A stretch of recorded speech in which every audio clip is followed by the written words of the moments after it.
Good morning. আমাদের দিনরাত্রির নতুন আরেকটি ভ্লগে আপনাদেরকে স্বাগত। আশা করি সকলে ভালোই আছেন। আজ বৃহস্পতিবার। আজকে আপনাদের সাথে আমি শেয়ার করব 100 কিলোমিটার জার্নির পূর্বে সকালবেলায় আমি কি কাজ করি। আর তার থেকেও বড় কথা হলো সময়ের মধ্যে সমস্ত কিছু আমি কি করে থাকি। এক কথায় বলতে পারেন টাইম ম্যানেজমেন্ট। আপনারা বহুবার আমাকে এই প্রশ্নটি করেছেন যে দিদি 100 কিলোমিটার দূরে তোমার কলেজ, চাকরি করে বাড়িতে কোনো হেল্পিং হ্যান্ড ছাড়াই সংসার সম্পূর্ণটা সামলে তুমি তারপরে এই ইউটিউব জগতে নিজের ভ্লগিং করো, কি করে এত কিছু সামলাও একসাথে, সেই বিষয়টি আমাদের সাথে শেয়ার করো। আর এর সাথে থাকছে আমার ছাত্রছাত্রীদের জন্য বিশেষ কিছু কথা এবং নিউডের একটা সানস্ক্রিনের রিভিউ। চলুন তাহলে ভালোই দিনটাকে শুরু করি। এখন ঘড়িতে বাজে সকাল 4:50। আমরা রোজ দিন 4:30 সময় অ্যালার্ম দিয়ে রাখি। উঠতে ওই 10-15 মিনিট লেট হয়েই যায়। আমার ট্রেন থাকে কখনো 8:12-তে, কখনো 9:40-এ। আসলে যেদিন আমার 10:30 থেকে ক্লাস থাকে সেদিন আমি 8:12 ট্রেন ধরি। হাজারদুয়ারি এক্সপ্রেস ধরে আমি যাই সেই মুর্শিদাবাদ বেলডাঙ্গা কলেজ আমার। আর যেদিন আমার 11:30 থেকে ক্লাস থাকে সেদিন আমি বাতকুল্লা থেকে 9:30 ট্রেন ধরি। আর উত্তম রোজ দিন বলতে গেলে যায় 7:14 ট্রেন ধরে কলকাতা, কখনো 6টার ট্রেনও ধরে সকালবেলায়। ভ্লগের শুরুতেই এই কয়েকটি তথ্য আপনাদের সাথে শেয়ার করে নিলাম, তার কারণ আজকের বিষয় টাইম ম্যানেজমেন্ট। এ কথাটি বলতেই পারি, সানডে যেহেতু উত্তমের ছুটি থাকে, 6 দিন অফিস ডের মধ্যে 5 দিনই ওকে যেতে হয় 7:14 ট্রেন ধরে। আর মামুনি বাবুর জন্যে আমাকে যেহেতু ভাত রান্না করতেই হয়, অর্থাৎ আমরা না আগে সকালবেলায় ভাত খেতাম না, ওটস খেতাম, স্মুদি খেতাম, মানে নিজেদের পছন্দ মতন ব্রেকফাস্ট করে নিতাম। মামুনি বাবু যেহেতু পার্মানেন্টলি আমাদের কাছে চলে এসেছেন, সেই কারণে ওনাদের জন্য আমাকে তো রান্না করে দিয়ে যেতেই হয়। আর আমরা দুজনেই, মানে আমি আর উত্তম দুজনেই চাই না আমাদের জন্য ওনাদের এতদিনের অভ্যাস চেঞ্জ হয়ে যাক। আর আমার যেহেতু বিগত কয়েক মাস ধরে একটি ট্রিটমেন্ট চলছিল, সেই কারণে বিভিন্ন হরমোনাল ইনজেকশন মেডিসিন নেওয়ার জন্যে আমার বডিতে বেশ কিছু সমস্যা তৈরি হয়েছে। বিশেষ করে আমার অ্যাসিডিটিকের যে সমস্যাটা সেটা অনেক বেশি বেড়ে গিয়েছিল। তাই আমি এখন সকালবেলায় একটু ভাত খেয়েই কলেজে বেরোই। আর উত্তমের জন্য আলাদা করে ওটস স্মুদি কিছু বানায় না, ও বলে যে ও ভাতই খেয়ে নেবে। আর ও যেহেতু 7:14 ট্রেন ধরে, সেই কারণে আমাকে এটা মাথায় রাখতে হয় যে 6:30টার মধ্যে আমাকে সমস্ত রান্না কমপ্লিট করতে হবে। আর যাই বানাই না কেন, আমার সকালবেলায় যেহেতু 3টে বার্নার আমি একসাথে ইউজ করি, 1.5 ঘন্টার মধ্যে সমস্ত রান্না হয়ে যায়। তাই 5টার সময় যদি আমি রান্না বসাই, 6:30টার মধ্যে সব হয়ে যায়। আর যদি বলেন এই কিচেন পরিষ্কার, বাসনপত্র মাজা, এই সমস্ত কিছু রান্না করতে আমরা তো তরকারিটা যখন রান্না করি, যখন সেটা ফোটে তখন তো তার পাশে দাঁড়িয়েই থাকতে হয়। সবসময় যে কন্টিনিউ আমি খুন্তি নাড়ছি এমন তো নয়। তখন আমি কি করি, যে বাসনগুলো টুকটুক করে হয় সেগুলো মেজে নিই। আর যখনই একটু তেল ছিটে পড়ে বা একটু ঝোল পড়লো, একটু কোনো নোংরা ওপরে পড়লো কিচেন টপের ওপরে বা গ্যাসের ওপরে, সাথে আমি টাওয়েল দিয়ে সেগুলো মুছে নিই। আমার মনে হয় যে সেগুলো আমার পুরো রান্না কমপ্লিট হয়ে যাওয়ার পর পুরো শুকিয়ে কাঠ হয়ে যাবে, সেগুলোকে আমি আর তখন খুব তাড়াতাড়ি ক্লিন করতে পারবো না। তার থেকে ভালো যেমন পড়ছে তেমন আমি মুছে নিই। আর এটা বলতে পারেন আমার একটা হ্যাবিট হয়ে গেছে। 3-4টে টাওয়েল আমার হাতের কাছে থাকে, কিচেন টাওয়েল, যেগুলো দিয়ে শুধুমাত্র আমি এই মোছামুছির কাজ করি। আর কিছু ভালো টাওয়েল থাকে 5-6টা, যেগুলো পেতে আমি মিক্সি মেশিনটাকে ইউজ করি। আপনাদের সাথে গল্প করতে আমার জিরে গরম জল হয়ে গেছে, আমি একটুখানি এটা খেয়ে নেব। আর একটা বিল আমাকে তৈরি করতে হবে, আর আজকেই সেটা আমাকে সকাল 10টার মধ্যে মেল করে দিতে হবে। আমার ট্রেন যেহেতু আজকে 9:30টায়, তো আমি আর সময় পাবো না, তাই ভাবছি রান্না করতে এই কাজটিও করে নিই। ওদিকে ঝিঙেটাকে চাপিয়ে দিয়ে এসে এদিকে নিজের এই জিরে গরম জলটা এনজয় করছি, আর সাথে এই টুক করে কাজটাও করে নিলাম। তবে ল্যাপটপটা মনে হচ্ছে দেহ রাখবে কিনা জানি না, ওর বেশ শরীর খারাপ হয়েছে, ওকে ডাক্তারের কাছে নিতে হবে। সেই কারণে আমি ওদিকে ওকে অন করতে দিয়ে এদিকে আবার কিচেনে চলে এলাম। আমি এখানে ঝিঙে পোস্ত বানাচ্ছি। ঝিঙে পোস্ততে পোস্ত যতটা না দিয়েছি তার থেকে অনেক বেশি দিয়েছি সাদা তিল আর অল্প একটু সাদা কালো মেশানো সর্ষে। তিনটেকে একসাথে পেস্ট করে নিয়ে ঝিঙেটাকে প্রথমে একটু তেল দিয়ে লবণ দিয়ে একটু ফ্রাই করে নিয়ে পোস্তটা মিশিয়ে নামানোর আগে একটু কাঁচা তেল দিয়ে দিয়েছিলাম। আর পোস্ত বাটার সময় আমি একটু কাঁচা লঙ্কাও দিয়ে দিয়েছিলাম। আর কোনো মিষ্টি দিইনি, কারণ ঝিঙেটা এমনিই মিষ্টি। তো এমন হয়ে গেছে ঝিঙে পোস্ত। আর বাঙালরা পোস্ত খেতে খুব একটা অভ্যস্ত নয়, আমি জানি না মামনির ভালো লাগবে কি না। এদিকে বসিয়ে দিলাম আমি উচ্ছে দিয়ে মটর ডাল। সমস্যা একটাই, আমি প্রচুর তেল মশলা রান্নাতে কখনোই ব্যবহার করি না। আর চট জলদি রান্না হবে এমন কিছুই আমি প্ল্যান করে রেখে দিই যে আমার সময়ের মধ্যে সেটা হয়ে যাবে, না হলে এত রকমের কাজকর্ম সময়ের মধ্যে করে ওঠা অসম্ভব। তবে একটা গুড নিউজ আছে, মামনি অবশেষে গ্যাসটা ধরাতে শিখেছে। মানে ফায়ার করলেই যে গ্যাস জ্বলে যায় এইটা উনি রপ্ত করে নিয়েছেন। উত্তম একবারে এতগুলো শ্রীচন্দন নিয়ে এসেছে যে সেটা শেষই হচ্ছে না। আজকেও একটু শ্রীচন্দন ভাজা করলাম, সাথে উচ্ছে দিয়ে মটর ডাল আর ঝিঙে পোস্ত। বিউলির ডালের সাথে আলু পোস্ত খেতে কিন্তু খুব ভালো লাগে। একদিন এই রেসিপি দুটো আপনাদের সাথে শেয়ার করব। খুব কমন তবুও। উত্তমের থালা তো রেডি, ও স্নান করে ফুল তৈরি হয়ে গেছে অফিসের জন্য। এখন তাড়াতাড়ি খেয়ে বাবু বেরোবেন। এই কালো প্লেট আর বাটিটাতে খাবার বালে না সত্যি খুব ভালো লাগে দেখতে। সাদা তিলটা বেশি দিয়েছি, তিলের দাম কম আর তিল খাওয়াও ভালো পোস্ত থেকে। এখন সময় সকাল 6:40। উত্তমের খাবার ওর সামনে। ও খেয়ে দিয়ে খুব আরাম করেই 7:14 ট্রেন পেয়ে যাবে। উচ্ছে দিয়ে মটর ডাল রান্না করার সময় আপনারা হয়তো উচ্ছেগুলোকে তেলে আলাদা করে ফ্রাই করে নেন। আমিও আগের দিন করেছিলাম, কিন্তু আজকে আর করিনি। আমার মনে হয়েছে ওই তেলে ফ্রাই করাও যা, আবার ভাতে উচ্ছে সেদ্ধ দিলেও তো আমরা সবাই খাই, এটা তো ভালোই লাগে খেতে। তাই খুব পাতলা পাতলা করে উচ্ছেগুলোকে কেটে ফুটন্ত ডালের ওপরে সেই উচ্ছে কিন্তু আমি অ্যাড করে দিয়েছিলাম। খুব একটা মন্দ কিন্তু লাগছে না খেতে। উত্তমের কাছে আমি রিভিউ নিয়েছি। ও ওদিকে খাচ্ছে, আর ততক্ষণে আমার মনে হলো এই কড়াই খুন্তি টুকিটাকি যা বাসন হয়েছে সেগুলো একটু মেজে নিই। সকালবেলায় আমি শুধু জিরে গরম জল খাই, আর কিছুই খাই না। মামুনি বাবু একটু মুড়ি খান, শ্বশুর মশাই মুড়ির সাথে শসা, একটু বাদাম আর একটুখানি কিশমিশ নেন। আজকে একটা মস্ত বড় ভুল হয়েছে, শ্বশুর মশাই সকালেও খাবেন না, দুপুরেও খাবেন না। আমি সেটা জানতামই না। ওনার সকাল দুপুরের রান্নাও আমি করে নিয়েছি। এবার এত ভাত এত তরকারি কি হবে আমি জানি না। আজ মনে হচ্ছে সকাল দুপুর রাত সব সময় আমাদের সাথে থাকবে ভাত। কেমন কবিতা হয়ে গেল। যাই হোক, আমি এখানে কাজে বসেছি আর উত্তম বেরিয়ে গেল। ও প্রত্যেক দিন বেরিয়ে যায় 7:05 বা 7-এর সময়, আর সেই সময়টা আমি বরাদ্দ রাখি এডিটিংয়ের জন্য। বলতে পারেন 8:30 বা 8:40 পর্যন্ত আমি ভিডিও এডিট করি। যাই হোক, এখন স্নান করব, স্নান করে তৈরি হব, কারণ ঘড়িতে এখন 8:30। স্নান হয়ে গেছে আর আপনাদের সাথে শেয়ার করব দুর্দান্ত একটা প্রোডাক্টের রিভিউ। নিউডের SPF 50 UVA এবং UVB রয়েছে, PA 4+, আর ইনভিজিবল সানস্ক্রিন স্প্রে। আমার সব থেকে ভালো লেগেছে এটা হচ্ছে আপনার চট জলদি, নিচে খুব সুন্দর 100 ml এটা খুবই ভালো। আর এটা ক্যারি করা যাবে ব্যাগে, এক্সপোজ এরিয়াতেও আপনি স্প্রে করে নিতে পারবেন। আপনারা তো দেখতেই পেলেন, সেই ভোর 4:30 থেকে 7:10 পর্যন্ত আমার চললো মর্নিং ম্যারাথন। তারপরে নিজের যত্ন নেওয়ার জন্য সেভাবে আর সময় পাই না। এই রকম একটা সানস্ক্রিন মানে স্প্রে আমার জন্য ভীষণ কার্যকরী।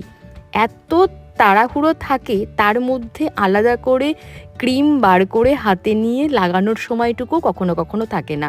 শুধু ফেসে নয়, আমরা আমাদের এক্সপোজ এরিয়াগুলোতেও এই স্প্রে ইউজ করতে পারি। মানে দুর্দান্ত একটা পারচেস, আমি শুধু এতটুকুই বলবো। আর তার থেকেও বড় কথা হলো, আমরা যখন ফুল মেকআপ করি, কোথাও হয়তো পার্টিতে যাচ্ছি বা কোনো ইভিনিং আউটিং রয়েছে, বা হালকা ফুলকা যখন আমরা মেকআপ করি, তখনও কিন্তু আফটার মেকআপ এই স্প্রেটাকে আমরা ইউজ করতে পারি।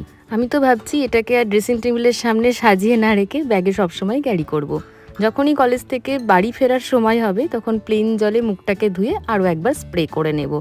যদিও SPF 50, তবুও নিজের মনের শান্তি বলতে পারেন। নিউডের এই SPF 50 যুক্ত ইনভিজিবল সানস্ক্রিনের লিঙ্কটা আমি ডিসক্রিপশন বক্সে দিয়ে দেব, আপনারা চাইলে সেখান থেকে চেক আউট করতে পারেন। আর এর পাশাপাশি আমি এর কিউআর কোডটাও শেয়ার করে দিচ্ছি। এই স্ক্রিনে রয়েছে কিউআর কোড, আপনারা সেখান থেকেও ডিরেক্ট এটা পারচেস করে নিতে পারেন। আমি বাড়ি থেকে বেরোই 9:30টায়, আজকে একটু আগে বেরোবো। এখন ঘড়িতে বাজে 9:22। যাব মায়ের বাড়ি। আমি একটা রুটি খাই দুপুরবেলায়, বাড়ি থেকে নিজের জন্য নিজের রান্না করা তরকারি নিয়ে নিয়েছি, স্যালাডও নিয়ে নিয়েছি, আর মায়ের কাছ থেকে নেব মাত্র একটি রুটি।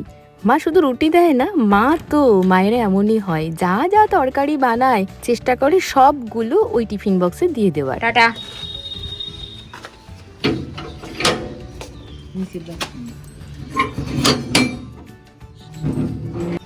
আসছি।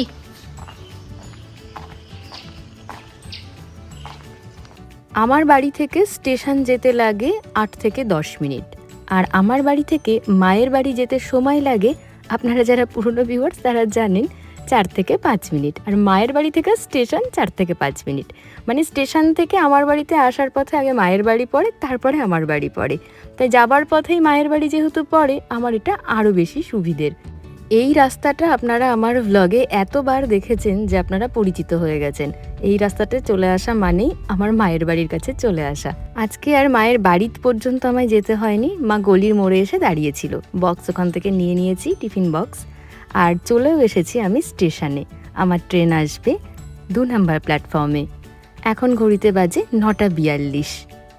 ট্রেন আজকাল কিন্তু খুব বেশি লেট করছে না। গতদিন আমাকে ট্রেনের অফ সাইড দিয়ে উঠতে হয়েছিল। ট্রেনটা যখন ঢুকে যায় প্ল্যাটফর্মে, তখন আমার মাথাতে একটি বিষয়ই কাজ করে যে সিঁড়ি আছে কিনা। দূর থেকে দেখলাম না, ট্রেনে সিঁড়ি আছে। লোকাল ট্রেন হলেও ভেতর দিক করে সিঁড়ি দেওয়া রয়েছে, তাই আমার খুব বেশি কিন্তু অসুবিধা হয়নি, আমি অপোজিট সাইড দিয়ে উঠে গিয়েছিলাম। তবে এই ধরনের বিষয়গুলো ওই বছরে 2-1বারই আমার সাথে ঘটে, তবে যেহেতু একটু ফিট আছি, খুব একটা অসুবিধা হয় না। আপনাদের সাথে গল্প করতে করতে ট্রেনে চেপেছি, কৃষ্ণনগর পার হয়ে গেছে, আর এটা কৃষ্ণনগরের সেই জলঙ্গি নদী আর তার ব্রিজ। 2টি ব্রিজ অলরেডি রেলের রয়েছে, এই নদীর উপর দিয়ে নতুন আরেকটি ব্রিজ তৈরি হচ্ছে। এই দেখুন সেই ব্রিজটি, এটি হলো সেই 3rd লাইন যেখান দিয়ে এক্সপ্রেস ট্রেন শুধু যাতায়াত করবে। 4:30টার সময় ঘুম থেকে ওঠার পর থেকে এই 9:40, পা দুটো এক জায়গায় দাঁড়ায় না। ট্রেনে চেপে বসার পরে মনে হয় যেন 2 ঘন্টার জন্য স্বস্তি আর কি। পা দুটো একটু আরাম পেলেও চোখ আর ব্রেন কন্টিনিউ চলতে থাকে, কারণ এডিটিং তো আর ওই 1 ঘন্টায় হয়ে যায় না, তাই না? সকালে খুব বেশি হলে 7:10 থেকে 8:40 পর্যন্ত, ওই 1 ঘন্টা 30 মিনিট বলতে পারেন, কখনো কখনো 1 ঘন্টা 15-20 মিনিট। সব সময় তো আর ভালো লাগে না যে কন্টিনিউয়াসলি আমি কাজ করে যাই, কখনো কখনো একটু নিজের স্ক্রল করি, নিজের ভিডিওগুলো কেমন ভিউজ হচ্ছে সেগুলো চেক করি। এই সমস্ত করতে গিয়ে অনেকটা সময় নষ্টও হয়। যাই হোক, চলে এসেছি কলেজ, চলুন ডিপার্টমেন্টে যাই। আর তার সাথে আর একটা কথা বলে রাখি, ট্রেনে চেপে বসার পরে যে 2 ঘন্টা সময় পাই, পুরো টাইম বলতে গেলে আমি ভিডিও এডিট করি, কারণ একটি ভ্লগ ভিডিও এডিট করতে আমার সময় লাগে 5 থেকে 5.5 ঘন্টা। কি খাবি?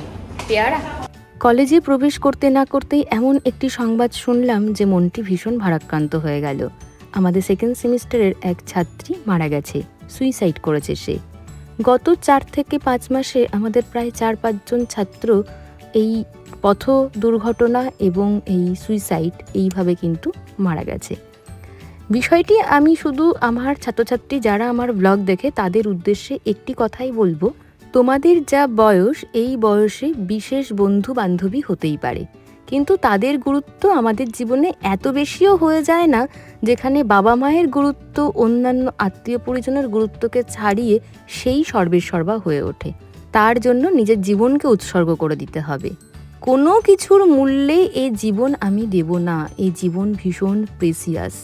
একটা ছোট্ট পিঁপড়ে কামড়ালে কত কষ্ট হয়, তাহলে কেন সুইসাইড করব? একজন ব্রেকআপ করেছে, হ্যাঁ করতেই পারে, তার সমস্যা হচ্ছে, সে করে চলে গেছে, একজন যাবে, আরও কত বন্ধু বান্ধবী থাকবে। তাই জন্য বাবা মায়ের সাথে কি নিজের এই সমস্যাগুলোকে একটু শেয়ার করা যায় না? বাবা মা কি বকবে, মারবে? না, বাবা মা হয়তো সাময়িক বকা দেবেন, কিন্তু তারা কিন্তু তোমাকে সঠিক পথের দিশা দেবেন। তারাই তোমার ভালো চান একমাত্র এই পৃথিবীতে, যেখানে কোনো স্বার্থ কাজ করে না। তাই তোমাদের কাছে আমার বিনীত অনুরোধ যে কোনো বড় পদক্ষেপ নেওয়ার আগে একটিবার বাবা মায়ের কথা ভেবো। তোমরা চলে গেলে তাদের কি হবে? যাই হোক, ছাত্রছাত্রীদেরকে নিয়ে কথা বলতে বলতে মায়ের বাড়ি পৌঁছে গেছি, কারণ মা বলেছিল আসতে। বাড়িতে মনে হচ্ছে কেউ নেই। চলুন, এবার বুঝতে পারলাম কেন আসতে বলেছে। গাছে এত ড্রাগন ধরেছে, বাবা আজকে সব ড্রাগনগুলো তুলে নিয়ে এসেছে, তাই আমাকে মা ড্রাগন দিল। 4টে ড্রাগন আমি নিয়ে নিলাম, আর আপনাদের সাথে এই কথা বলতে বলতে বাড়িও পৌঁছে গেছি। আজকে আমরা মেন গেট দিয়ে বাড়ি প্রবেশ করছি। এটা হলো আমাদের বাড়ির বড় গেট, উত্তরের গেট। এই গেট দিয়েই আমাদের গাড়ি গ্যারেজে আসে, আর আমি যে গেট ব্যবহার করি সেটা হলো পশ্চিমের গেট। আসলে আজকে কন্ডোলেন্স হয়ে ক্লাস সাসপেন্ড হয়েছে, যার কারণে তাড়াতাড়ি বাড়ি পৌঁছে গেছি। এই ধরনের ছুটি চাই না, এই ছুটি কাম্য নয়। এই প্রচণ্ড গরমে কষ্ট করে কলেজে গিয়ে কলেজটা করেই আসতে চাই, ওদের সাথে দেখা করে ওদের সাথে কথা বলে ক্লাস নিয়েই বাড়ি ফিরতে চাই। ভীষণ মাথা ধরেছে, বীভৎস গরম, মেঘও করেছে, গুমোট হয়ে রয়েছে চারপাশটা। বৃষ্টি আসার অপেক্ষা এখন। চলুন ড্রাগনগুলোকে ফলের ঝুড়িতে রেখে দিই। খুব বড় সাইজ হয়নি, তবে একেবারে ছোটও নয়।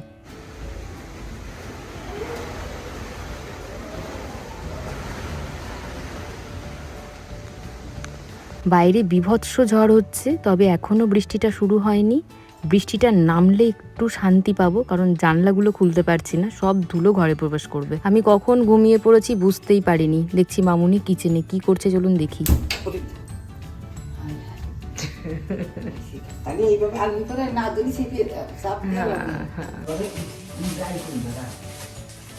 আপনাদেরকে তো সকালবেলাতেই বলেছিলাম যে মামুনি গ্যাস ধরানো শিখে গেছে, তার নমুনা দেখলেন?